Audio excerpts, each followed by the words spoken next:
The oil and gas industry in Brunei Darussalam achieved yet another milestone with the launching of the largest workboat vessel, Compact Semi-Submersible or CSS-1.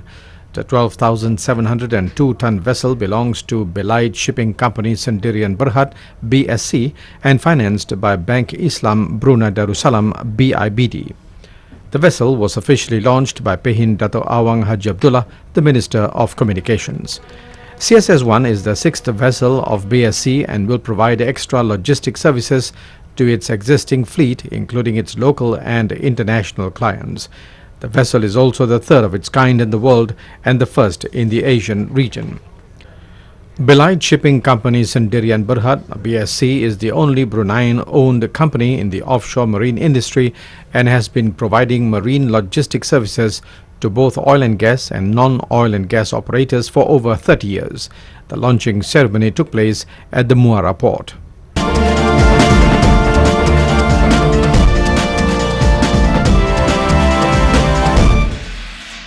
This year's Chingay festivities culminated in a mega street party along Orchard Road after the main parade at the F1 pit building on Monday last week. Deputy Prime Minister Tharman Shanmugaratnam officiated the fiesta, the first Chingay event held at Orchard since 2007. The heart of Orchard Road was closed to traffic as 13 of the 20 Chingay floats were paraded in front of an estimated 100,000 people. These included the floats by the Tianjin Eco-City in China as well as those by the People's Association. The crowd got up close with the floats and mingled with some of the 2,000 performers. There were also performances by local and international acts as well as a 30-meter by 15-meter mosaic which was formed using about 100,000 flowers made from recycled plastic bags.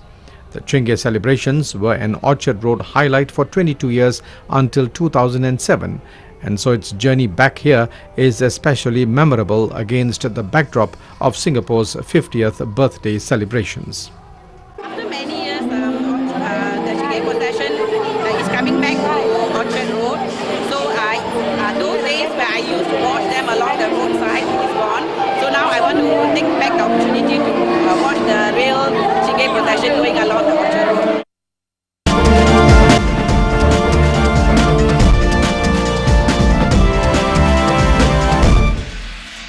Chow Van singing is a traditional Vietnamese art form related to the Hao Tong or mediumship rituals performed to honor Mother Goddess.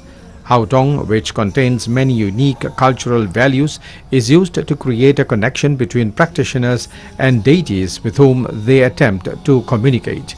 Let's have a closer look at this unique cultural trait. Tan Dong Nguyen Thi Huan and her partners are preparing for their Hao Dong or mediumship ritual. Her title Tan Dong indicates her position as a person who receives and promotes these rituals. In her Chow Van singing, she acts as one of the servants of Mother Goddess. The performance is accompanied by the Dan Nguyen, which is a moon-shaped guitar, drums and castanets. The dances are soft, feminine and respect women's power. Nguyen Thi Huan, a performer from Vinh Yen City, Vinh Phuc Province, says each act they make carries its own meaning. As a Tan Dong, she has to act accordingly. For example, this time she was a girl who was born and grew up in the jungle. According to Professor Ngo Dak Tin, Hao Dong claims to respond to the occult powers and expresses the will and orders of supernatural beings through psychic dances. People believe that gods can enter into the bodies of psychics and instruct them how to root out evil spirits, cure diseases and bless believers. The dances are believed to connect the practitioners with the gods. Ngo Dak Tin, Director, Center for the Study and Preservation of Vietnamese Religion and Culture, says, in this belief the gods are led by Mother Goddess. They are divided into 4 levels and we can differentiate them by looking at their costumes. Chow Van singing consists of different forms including Van Thi or competition singing, Van To worship singing and Van Hao singing at the Hao Tong rite. The rites were rooted in the people's spiritual lives and were organized with the deepest respect to the proper order and manner of the ritual. That's why Hao Tong is religiously, spiritually and culturally significant in Vietnam.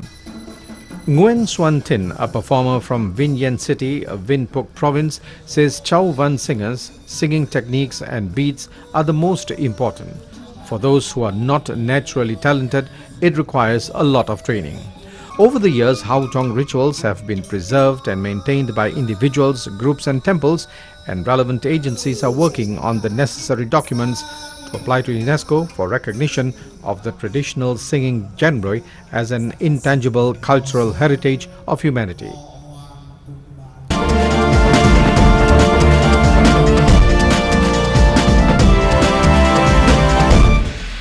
The ocean tuna production chain newly established by the Ministry of Agriculture and Rural Development is being carried out effectively in Vietnam's three leading tuna fishing provinces of Binh Dinh, Phu Yen and Can Hoa. Fishermen from Binh Dinh province are the first in Vietnam to send their batches of tuna, which were caught using Japanese technology, to Japan's local markets for auction. La Tin, a local fisherman, owns one of the 5 fishing ships in Binh Dinh pilot group to apply Japanese technology in fishing and storing tuna for export to Japan. These ships are also part of the local tuna production chain. La Tin, a fisherman from Hue Non district, Binh Dinh province, have learned how to fish using Japanese technology. He will teach other fishermen these techniques so that everyone here can have a higher quality, fresher catch. A Japanese-style tuna production chain involves fishing, processing and consumption of tuna. It is to improve tuna output, quality and value addition.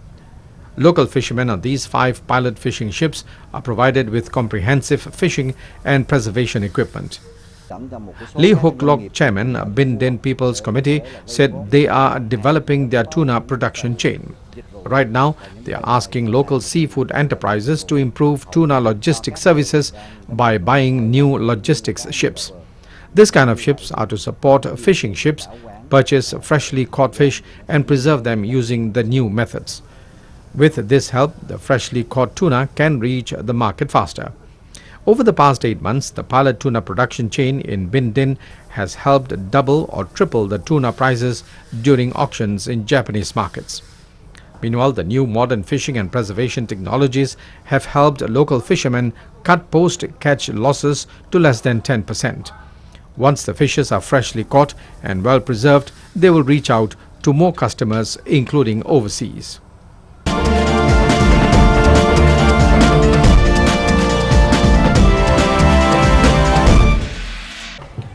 Elephants entertained tourists at Nong Nuch Tropical Botanical Gardens in eastern Thailand with the Chinese New Year parade.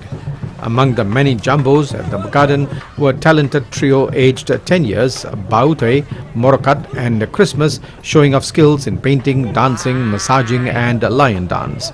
The garden's director, Kampon Sanchaya, said the elephant parade promised to give visitors memorable experience during the Chinese New Year holiday.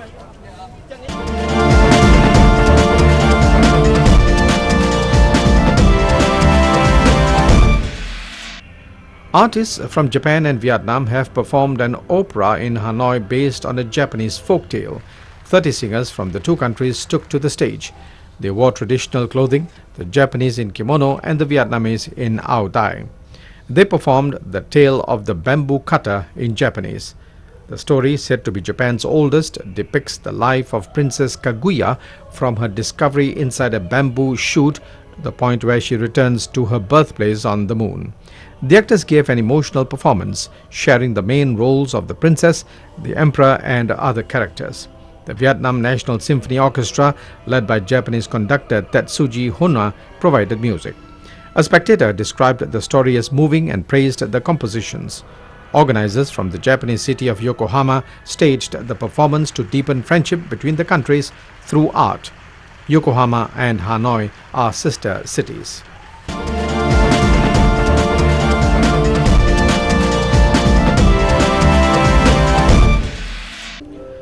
Digital learning has become relevant in today's education sector, especially when it comes to transforming changes in suburban and rural areas. At the Malaysian Lanas National School in Jeli, Kelantan, Samsung Malaysia Electronics SME Private Limited launched its first smart classroom in the country to help make a difference for the young pupils. Through the Samsung Smart Classroom, these pupils will no longer be confined to static textbook information, but will be able to source information from customized content and applications for better interaction. This form of digital learning will enhance their performance in and out of school. International Trade and Industry Minister Mustafa Muhammad and SME Corporate Affairs Director Ro J. Yo officiated at the launch of the initiative. The launch of the project is in tandem with the Malaysian Education Blueprint 2013-2025 to help scale up the quality of learning and pave the way for more effective and customized learning in schools. The advent of 21st century smart classrooms will help schools meet the technological demands and create a unique interactive learning environment and bridge the gap between rural and urban schools. Students will be able to tap into a richer network of resources and have the opportunity to engage more with teachers and peers. The Samsung team will be monitoring the program for 3 years. The educational content is customized to complement the current national school syllabus, which focuses on core subjects of English, Malay, mathematics and science for Year 6 pupils. It is also equipped with monitoring capabilities where teachers are able to supervise the progress of individual students on the learning exercises and provide additional and targeted coaching where necessary. The program has already made a difference in almost 400 schools in 72 countries worldwide. Sekolah Kebangsaan Ailanas was established in 1957 and now has a total number of 631 students and 62 teachers.